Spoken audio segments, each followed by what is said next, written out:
ஆமாம், மாரிமுத்து அண்ணன், கவிஞர் மாரிமுத்து அவர்கள். நான் வந்து மாரிமுத்து அண்ணன் தான் கூட அவரை கவிஞர் அப்படின்னு சொல்லி இப்போ தான் கவிஞர் ரூபம் எடுத்திருக்காரு. எனக்கு கிட்டத்தட்ட ஒரு 25 ஆண்டுகளாக அண்ணனை தெரியும். சும்மா கதெல்லாம் விடாதியா, அவர் இப்போ தான் 2 வருஷமாக தான் கவிதை எழுதிட்டு இருக்கார், நீ 25 வருஷமாக தெரியும் அப்படின்னு நீங்கள் யோசிக்கலாம். ஆமாம், நான் வந்து சென்னைக்கு சினிமா வாய்ப்பு தேடி வந்து முதல்ல லேண்டான இடம் வந்து கோயம்பேடு தான். கோயம்பேடு மார்க்கெட்டுக்குள்ள தான் லேண்ட் ஆனேன். அங்கே காய்கறி வியாபாரங்கள் ஆரம்பிச்சுட்டு அப்படியே எம்எம்டிஏக்கிலே அந்த ஏரியாவிலே வியாபாரங்கள் பார்த்துட்டு இருப்பேன். அப்போ அந்த நேரத்தில் அப்போ எனக்கு அறிமுகமானவர்கள் தான் மாரிமுத்தனை. மட்டுமல்ல, மாரிமுத்தனுடைய ஃபேமிலி தான் எனக்கு முதல்ல பழக்கம். அவருடைய குழந்தைகள்லாம் ரொம்ப குட்டி குட்டி குழந்தைகள், எல்லாம் வேகமாக ஓடி வருவாங்க. அவங்களுக்கெல்லாம் ஒவ்வொரு கேரட்டு தக்காளி எடுத்து கொடுப்பேன். அப்படி பழகிய அந்த காலகட்டத்திலேருந்தே மாரிமுத்தனை வந்து அது பழகிறதுல ரொம்ப வித்தியாசமான ஒரு ஆள். அவர் வந்து இவர் வந்தப்போ ரோட்டில் காய்கறியாக இருந்தானே பார்க்காரு அப்படிங்கிற அந்த கண்ணோட்டத்திலலாம் அவர் பார்க்க மாட்டார். அப்போவே என்கிட்ட அண்ணாச்சி இந்த ஊர் நீங்கள் எதுக்காக வந்திருக்கீங்க அப்படிலாம் கேட்பார். அந்த பழக்க வழக்கங்கள் வந்து அப்படியே வளர்ந்து வளர்ந்து வளர்ந்து வளர்ந்து காலப்போக்கில் நானும் ஒரு நடிகனாக மாறும்போதும், அப்புறம் அண்ணன் அதே எம்எம்டியில் தான் திருமண அந்த பத்திரிகைகள் அந்த கடை ஒன்று வச்சுருந்தாங்க. அப்புறம் அதிலேருந்தே எங்களுடைய நட்புகள் தொடர்ந்து தொடர்ந்து கடைசியாக அண்ணன் திடீர்னு ஒரு நாள் வந்தார். அண்ணே, நான் கவிதைகள்லாம் இப்போது நிறைய கவிதைகள்லாம் எழுதுகிறேன், நிறைய சினிமா பாடல்கள்லாம் எழுதுகிறேன், உங்களுக்கே தெரியாத ஒரு விஷயத்த சொல்கிறேன் அப்படின்னு சொல்லி ஒன்று சொன்னார். என்ன அப்படின்னா, நீங்கள் நடிக்கிற ஒரு பாடலுக்கு நான் தான் பாட்டு எழுதியிருக்கேன் அப்படின்னாப்புல. அப்போ என்ன தலைவா இது எப்போ நடந்தது இந்த இது? நான் எப்போ பாட்டுக்கு டான்ஸ் எல்லாம் ஆட போகிறேன் அப்படின்னா, உங்களுக்கே தெரியாது, டைரக்டர் இனிமே தான் சொல்லுவார் அப்படின்னு சொல்லி. ஆமாம், அந்த படத்தோட பேர் சொல்லுங்களேன். புதுவேதம். ஞாபகம் வச்சிருக்கீங்களா? ஆமாம், அண்ணன் வந்து முதல் முறையாக திரைப்படத்திற்கு பாடல் எழுதுனது நான். அவருடைய பாடலை வந்து பாடி ஆடியிருக்கேன் இல்லையா, நடிச்சிருக்கேன். ஆமாம், அந்த பெருமையை எனக்கு கொடுத்தது நம்ம கவிஞர் மாரிமுத்து அவர்கள். அப்போ இப்போ பாடல்கள்லாம் பார்த்தோம், ரொம்ப அழகாக இருந்துச்சு, அந்த வரிகள்லாம் ரொம்ப அழகாக இருந்துச்சு. அதுக்காக நம்ம ஒரு வாட்டி நல்லா உற்சாகமாக அவருக்கு ஒரு கைகளை தட்டி ஒரு வாழ்த்து சொல்லிடலாமே. ஏன்னா கவிஞர் ஆகிறது அப்படின்றது அவ்வளவு சாதாரண ஒரு விஷயம் அல்ல. ஏன்னா நிறைய விஷயங்கள் தெரியணும். இப்போ ஒரு கிறிஸ்தவ பாடல் எழுதணும் அப்படின்னா அதில் வந்து பைபிளை படிக்கணும். பைபிள் படித்தால் தான் அதிலிருந்து சில வரிகள் எடுத்து தான் நம்ம அது ஒரு கவிதையாக ஒரு பாடலாக உருவாக்க முடியும். ஒரு இஸ்லாமிய பாடல்கள் உருவாக்கணும் அப்படின்னு சொன்னால் குரான்லாம் படிச்சிருக்கணும். ஆனால் நீங்கள் குரான்லாம் படிச்சிருக்கீங்களா? ஆமாம். அப்போ நீங்கள் வாசிக்காத புக்கே இல்லை. ஆமாம், இது அது உண்மை இல்லை. அது உண்மை இல்லையா? அது உண்மையே இல்லை. நீங்கள் படித்தது உண்மை இல்லையா? இல்லை படித்தது. ஏன்னா அதான் மனைவியா துணைவியான்னு கேட்கும்போது இப்போ அண்ணன் அப்படி சோத்துக்குள்ள ஏதாவது போட்டுறதையா? ஆமாம், அதான் மனையில் இருக்கும்போது மனைவி, துணையாக இருக்கும்போது துணைவி அப்படின்னாவில் அங்கேயே அவருடைய கவிதை அந்த திறமைகள் வெளிப்படுது.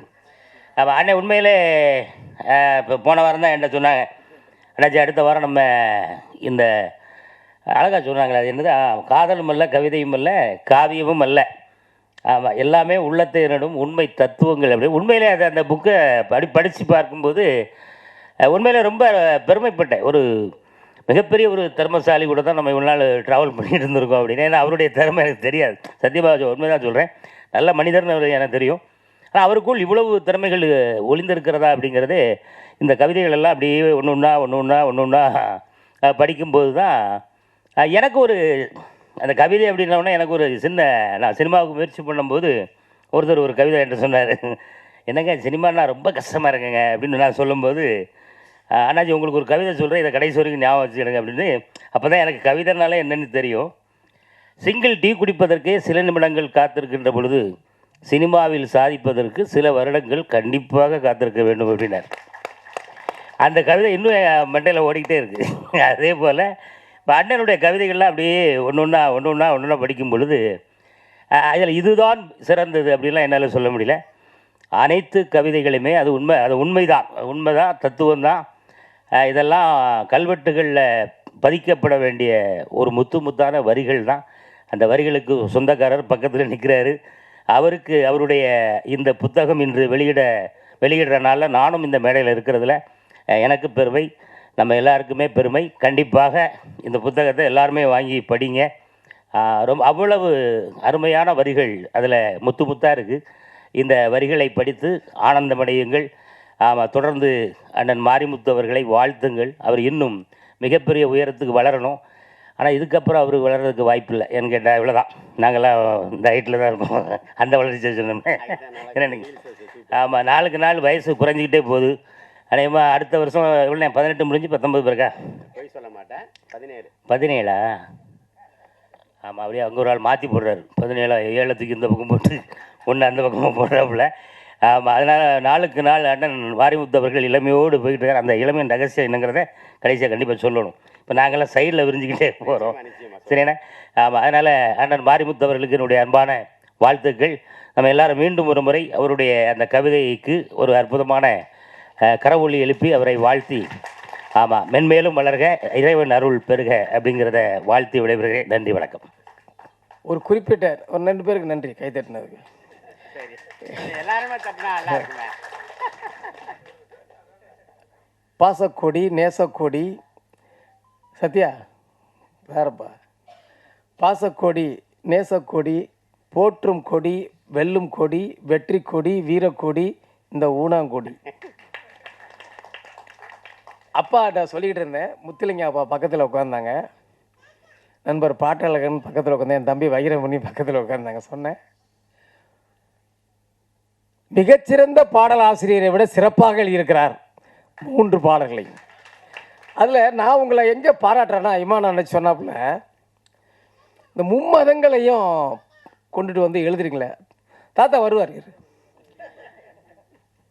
மும்மதங்களை கொண்டுட்டு வந்து எழுதுறதுக்கு ஒரு பெரிய ஒரு முக்தி வேணும், ஒரு நல்ல மன நெறி வேணும், அறிவு வேணும். அல்லா பாடல் பிரமாதமாக எழுதியிருக்கீங்க. என்னென்னா ஆய்வு பண்ணி எழுதியிருக்கீங்க, அது எங்களுக்கு தெரியும். ஏசப்பா பாடலையும் மிக சிறப்பாக பாடியிருக்கீங்க. ஒரு பொருளை மதங்களை பார்க்குறது ரொம்ப கஷ்டம், மனிதர்கள் பார்க்க முடியாது. அவனவன் தன் மதத்தை தான் பார்ப்பானை ஒழிய அதை மும்மதத்தையும் பார்க்கின்ற சம்மதத்தை சொன்னதால் உங்களை எம்மதமும் வாழ்த்தும். ஒரு கவிஞன் வாழை மரத்தை பார்க்குறான். வாழை மரத்தை பார்த்தா அவன் என்ன பார்க்குறான்? திருக்கோயில் கும்பம்தான் வாழை பூக்கள் எழுதுறான். என்னது? திருக்கோயில் கும்பம்தான் வாழைப்பூக்கள். இந்து மதம். திருக்கோயில் கும்பம்தான் வாழைப்பூக்கள், தேவமகன் சிலுவைதான் வாழையின் தோற்றம். குரான் இஸ்லாம் பச்சைதான் வாழையின் தோற்றம்.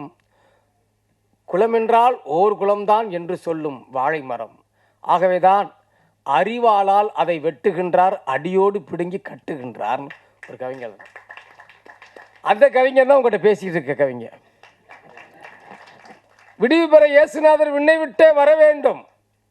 அப்படியே பிள்ளைக்கு வச்சுட்டீங்கண்ணே. விடிவு பெற இயேசுநாதர் விண்ணை விட்டே வர வேண்டும்,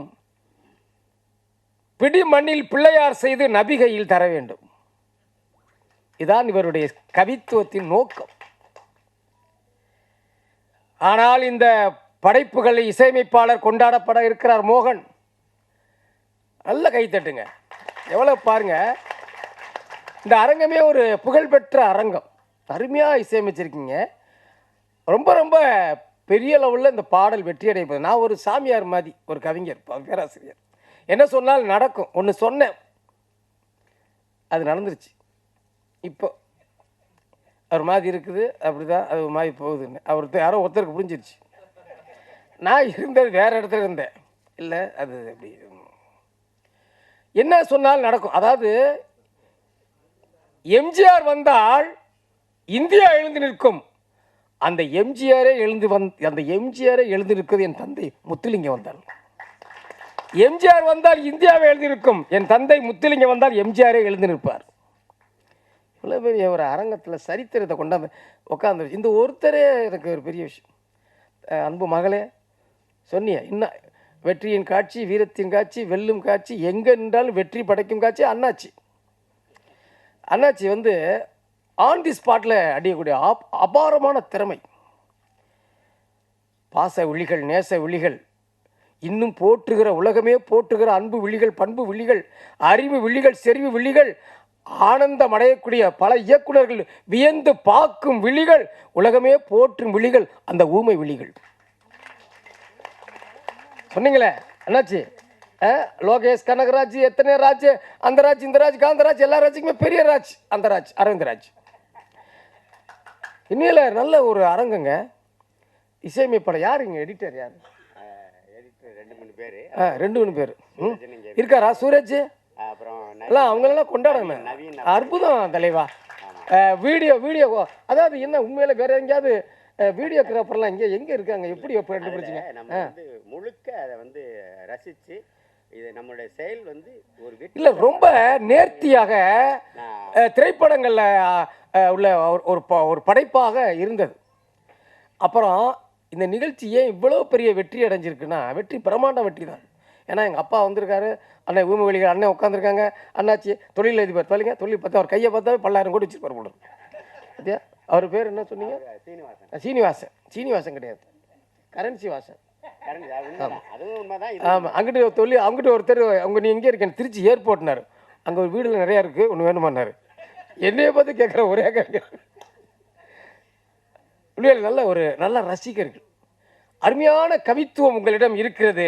இதுக்கு நீங்கள் ஒரு ஆய்வு அரங்கம் மாதிரி நடத்தணும். ஏன்னா ஒவ்வொரு வரிகளையும் பார்த்தா பாருங்க, நிறைய குறிப்பு வச்சுட்டேன். பள்ளிக்கூடம், நானும் கல்லூரி, நந்தன கல்லூரி பேராசிரியர். மற்றவர்களை உயர்வாக பேசுங்கள், நீங்கள் உயர்வாக தானாகவே உயர்வீர்கள்ங்கிறார். என்ன பெரிய ரகசியம் தலைவா? மற்றவர்களை உயர்வாக பேசிட்டே தெரிஞ்ச வச்சுக்கோங்க, பாராட்டிக்கிட்டே இருக்கணும், போட்டிக்கிட்டே இருக்கணும். ஏன்னா எவன் செல்ஃபோனில் ரெக்கார்டு வச்சுக்கானே தெரில, மாட்டிக்கிறான். பாட்டுகளை துணிவியார் சிரிக்கிறாங்க. ஆமாம் தங்கச்சி, உண்மை தானே? எவன் எங்கே வச்சுருக்கேன் பேசிக்கிட்டு இருக்கிறதெல்லாம் ரெக்கார்டில் போயிட்டு இருக்குது. எங்கள் வாத்தியார் ஒருத்தர் வைஸ் சான்சலர் இருந்தார், எது பேசினாலும் நேராக வாம்பார். ஒரு புனிதமான நேர்மையான நம்மள் முன்னாள் துணைவேந்தர் ராமசாமி. நிறைய பேர் பேசுகிறான், என்னென்னதெல்லாம் பேசுகிறான் ரெக்கார்டு. இந்த பன்னிக்குட்டிடே உனக்கு ரெக்கார்டாக எங்கே ஆகிட்டு இருக்குடா, எல்லாத்தையும் பேசுகிறான். அவனை போட்டலன்றாங்கடா, உன்னை பிடிச்சி கொண்டு உள்ளே போட்டுறாங்க. தலைவா ஒவ்வொரு வரியுமே ரொம்ப, இதுக்கு எல்லாத்துக்கும் காரணமே எங்கள் அண்ணன். அங்கிட்டு இங்கிட்டு எங்கிட்டு போனாலும் வெற்றியை படைக்கக்கூடிய வீரன் தான் அண்ணன் வெங்கட்டு பிஆர்ஓ. ஆமாம், சத்யா அண்ணன்னா பாராட்டி தான் இருக்கேன். ஒரு நாள் கூட போட்டு அனுப்புறதில்லை, ஒரு போட்டு அனுப்புறது கிடையாது. இந்த இந்திய வரலாற்றில் கிட்டத்தட்ட நான் வந்து பேசிக்கிட்டே இருக்கேன் அந்த ஸ்டுடியோவில். இங்கே பாருங்கள், எழுதுகிறார் பாருங்கள். குடல் நிறைய நீர் இருந்தாலும் குடம் நிறைய நீர் இருந்தாலும் கொடுக்க சிறு மனம் வேண்டும். கொடுக்க மாட்டாங்க, ஏ பயங்கரம் இருப்பான். ஓடி உழைத்தவர் வாடி கிடக்கையில் கோடி கணக்கில் மூடி கிடக்குதுமா. ஓடி உழைத்தவனுக்கு சொல்கிறார், கர்த்தர் சொல்கிறாரு பைபிளில், வேர்வை சூரியன் மறைவதற்குள் கூலி கொடுத்து விடுங்க. அல்லாஹ் சொல்கிறார், வேர்வை வற்று முன் பணக்காரி அவள் மேனியை பாரது பளபளக்கும் தகடு. ஒரு கவிஞர் எழுதலாம், பணக்காரி அவள் மேனியை பாரது பளபளக்கும் தகடு, நம் பாட்டாளிகள் சிந்திய ரத்தம்தான் அந்த பாவி மகளின் உதடுன்னா. பணக்காரி தன் மனையாளி உடல் வெறும் பாலைவன முகடு, அது பண்ணை அடிமையாயிருந்து பட்ட பாடுகளின் சுவடுன்னா. இன்னைக்கு எவ்வளோ பெரிய தலைவன். அண்ணனுடைய பாடல்களில் அண்ணாச்சி அண்ணன், சீனி அண்ணன், அப்பா முத்துலிங்க அப்பா சொல்கிறேன், கண்ணதாசனுடைய தத்துவங்கள் இங்கே நிறைய இருக்கு. எங்கே இவர் வென்றிருக்கிறார் என்றால், மனைவியை அழைத்து முதலிலே சிறப்பு செய்த அங்கேயே வென்று விட்டார். அங்கேயே வென்று நல்ல பலத்த கரவொலி இரவு இடைவிடாமல் கொடுங்க. ஆலம் விழுதுகள் போல் சொந்தம் 1000 வந்துமென்ன, வேறென நீ இருந்தால் அதில் நான் வீழ்ந்து விடாதிருப்பேன். என்னங்க கண்ணதாசன் அப்படியே ஆலம் ஆலம் விழுதுகள் போல் சொந்தம் 1000 வந்துமென்ன, வேறென நீ இருந்தால் அதில் நான் வீழ்ந்து விடாதிருப்பேன். ஒருத்தர் கவிஞனாக இருக்கிறது எவ்வளோ கஷ்டம் அப்படிங்கிறது வந்து நான் சொல்லி தெரியணுங்கிறது இல்லை. ஏன்னா என்ன அவர் எப்போ பார்த்தாலும் உட்காந்து மோட்டு வேலையே பார்த்துக்கிட்டு இருக்காரு, எப்போ பார்த்தாலும் புத்தகத்தை வச்சு என்னமோ கிறுக்கிட்டு இருக்காரு, இப்படி தான் வந்து எல்லாருமே சொல்லுவாங்க. ஆனால் இவருக்கு அமைந்த மனைவி தான் துணைவி கிடையாது. இவருக்கு அமைந்த மனைவியார். அதாவது எங்கள் அண்ணி அவங்க வந்து அற்புதமான ஒரு மங்கை. அதனால தான் மங்கையருக்கு அரசி. அவங்க அவங்க பேரே அமைஞ்சிருக்கு பாருங்கள், மங்கையருக்கு அரசி அவர்கள். எதுக்கு சொல்ல வரேன்னா, பாரதியார் படத்தில் ஒரு காட்சி வரும். நான் அந்த காட்சியை ரொம்ப நேசித்து அந்த இயக்குனர் ஞானராஜசேகரன் ஐயா அவர்கள்ட்ட கூட சொன்னேன், எனக்கு அந்த படத்தில் அந்த காட்சி ரொம்ப பிடிச்சிருந்தது அப்படின்னு.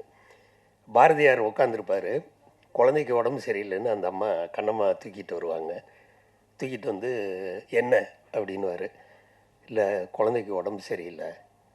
அதற்கு அப்படின்வார். ஏன்னா அவர் பாட்டு எழுதிட்டு இருக்காரு. அப்போ வந்து இந்த மாதிரி டிஸ்டர்ப் பண்ணியிருக்காங்க, குறுக்க வந்து குறுக்கீடு செஞ்சுருக்காங்க. அதற்கு அப்படின்வார். இல்லை மருத்துவர்கிட்ட அழைச்சிட்டு போகணும். அழைத்து கொண்டு போகலாம், அதற்கு காசு வேணுமே அப்படிங்கும்போது அப்படியே யோசிப்பார். அப்போ தான் அவர் உணர்வார். ஏன்னா கவிஞனுடைய வாழ்க்கையின் நிலைமை இதுதான், சேர்ந்தே இருப்பது அவ்வளோதான். புலமையும் வறுமையும் தான், அது எப்போதும் வந்து சேர்ந்தே இருக்கிறது தான். அப்போ வந்து அந்த முடிச்சுட்டு அவர் அந்த பராசக்தியை பார்த்து கேட்பார், இது என்ன இது என்ன சாமிகிட்ட கேட்குறாரு அவர், இது என்ன இது? நான் என் தொழிலை நான் பார்த்துக்கிட்டு இருக்கேன், அந்த நேரத்தில் இப்படியெல்லாமா குறுக்கீடு? அதாவது கவிதை எழுதுவது அவ்வளவு உயர்ந்த தொழில். அவரை பொறுத்தவரை எமக்கு தொழில் கவிதை இமை முழுதும் சோறாது இருத்தல்னாரு. அவருக்கு தொழிலே கவிதை தான். அதை எழுதும்போது வந்து காசு இல்லைங்கிறது ஒரு பிரச்சனையா? காசு இல்லைங்கிறது எவ்வளோ பெரிய பிரச்சனைன்னு அவங்களுக்கு தெரியும். அதே மாதிரி அந்த படத்திலே ஒரு இன்னொரு காட்சி பார்த்தீங்கன்னா, அவங்க சமைக்கிறதுக்கு அரிசி இல்லைன்னு சொல்லி பக்கத்து வீட்டில் போய் அரிசி வாங்கிட்டு வந்து வச்சுருப்பாங்க. அதை எடுத்துகிட்டு போகலான்னு இங்கே வச்சுட்டு போயிட்டு வந்து எடுத்துகிட்டு போகலான்னு பார்க்கறதுக்குள்ள வந்து பார்த்தா அந்த பாத்திரமே காலியாக இருக்கும். எங்கே இங்கேருந்து அரிசின்னு பார்த்தா தூக்கி போட்டிருப்பாரு, அங்கே குருவிகள் வந்து சாப்பிட்டுட்ருக்கும். அதை பார்த்துட்டு அந்த அம்மா கேட்கும், ஏங்க நானே வீட்டில் அரிசி இல்லை பொங்கி போடலான்னு வாங்கிட்டு வந்து வச்சா அதை நீங்கள் தூக்கி போட்டுட்டீங்களே அப்படிங்கும்போது, இதை பொங்கி சாப்பிட்ருந்தா நீனும் நானும் மட்டும்தான் சாப்பிட்ருப்போம். ஆனால் இப்போ பாரு எத்தனை ஜீவன் அதை சாப்பிட்டு வாழுதுன்னு. ஏன்னா கவிஞனோட வாழ்கிறது கஷ்டம். முத்துலிங்க ஐயா இதை ஏற்றுக்கணும். கவிஞனுக்கு கூட இருந்து வாழ்கிறது அப்படி ஒரு கடினமான இது. அதிலும் இவ்வளவு சிறப்பாக அவர்கள் செய்திருக்கிறார்கள் என்றால் அதற்கு துணையாக இருந்த அவங்க குடும்பத்தாருக்கு இந்த நேரத்தில் வந்து மிகப்பெரிய நன்றிகளையும் வாழ்த்துக்களையும் தெரிவித்துக்கொள்ள நான் கடமைப்பட்டிருக்கிறேன். அது மட்டும் இல்லாமல் மாரிமுத்து ஐயாவுக்கும் அவர் வந்து தன்னுடைய பழைய கதையை ஒரு நாள் பேசிகிட்டு இருக்கும்போது வந்து கூறினார், எப்படின்னு உங்களுக்கு தமிழ் மேலே ஆசை வந்தது அப்படின்னு நான் கேட்டேன். அப்போ சொல்லும் போது அவர் சொன்னார், எனக்கு சொந்த ஊர் வந்து திருச்சி. அவர் வாழ்க்கையில் வந்து மாம்பழங்கிறது ஒரு மிகப்பெரிய ஒரு வேலையை செஞ்சுருக்கு. மாம்பழம், அதாவது அவர் பெரிய கவிஞர் தான், அந்த லாவுக்கும் அவருக்கு வித்தியாசம் தெரியாமல் போயிடுச்சு. மாம்பழம் என்னன்னா, இவர் ஊர்லேருந்து சென்னைக்கு வரணும், நம்ம சினிமாவில் வரணும், பாட்டு எழுதணுன்ற முடிவு பண்ணிட்டார். ஊர்லேருந்து கிளம்பியிருக்காரு. எல்லாரும் என்ன கேட்குறாங்க, உனக்கு என்ன தெரியும், சென்னைக்கு போய் நீ என்ன பண்ண போகிற அப்படின்னு. இவருக்கும் ஒன்றும் தெரில, என்ன பண்ண போகிறோம் அப்படின்னு பஸ்ஸில் ஏறி உக்காந்துட்டார். ஏன்னா அண்ணன் நீங்கள் சொன்னது தான் நான் சொல்கிறேன்.